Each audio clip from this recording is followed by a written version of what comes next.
This morning, Harvard is fighting back against the Trump administration's freeze on billions of dollars in grant money. Now, that freeze came after the school rejected White House demands to control parts of its curriculum, along with the school's admissions process. Nikki Batiste is here now with that story. Nikki, good morning to you. Gayle, good morning. Harvard is the latest target of Trump's crackdown on higher education institutions, facing pressure to cave to the administration's demands. A group of Harvard professors, including one we spoke to, sued the administration to block the withholding of nearly $9 billion in funding. And as we found out, lingering cuts could impact critical research.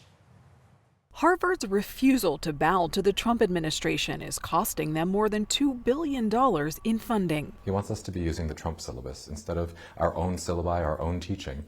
And that's a violation of the First Amendment. It's a violation of academic freedom. He is trying to use the coercive power of the federal government, including massive funding cuts. The White House says it will withhold multi-year grants after the school refused to accept several demands. Those included sharing hiring and admissions data and allowing a third party to audit programs that the administration says fuel anti-Semitic harassment. President Trump also threatened to revoke Harvard's tax-exempt status on Tuesday. The president's position on this is grounded in common sense, in the basic principle that Jewish American students, or students of any faith, should not be illegally harassed and targeted on our nation's college campuses. Like Harvard, Johns Hopkins University is one of 60 schools under investigation by the Department of Education. Researchers there are already facing more than $800 million in funding cuts made by the Department of Government Efficiency last month. These patients are on clinical trials because they have no other options. Dr. Elizabeth Jaffe is the deputy director of Johns Hopkins Kimmel Cancer Center. They're helping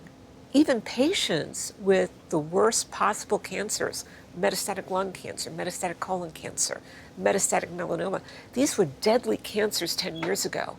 They're now chronic diseases like diabetes. When Johns Hopkins loses funding from the NIH, is it fair to say that will cost lives in the long term? It's going to cost lives not only in the long term, but in the short term, because if they stop the funding, we have to say to the patient the next day, we don't have the funding coming in. Without your clinical trial, what would have happened? I probably would have died.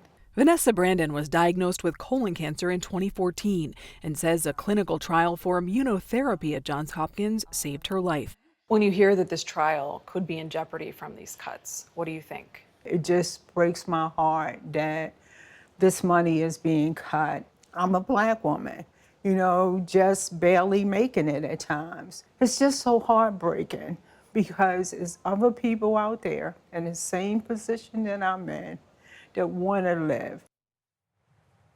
A Harvard spokesperson told me, quote, the majority of endowment money is restricted and cannot be touched. It can only be used for its intended purpose. Where endowment money goes is usually decided when it's donated. Tony? Nikki, thank you very much.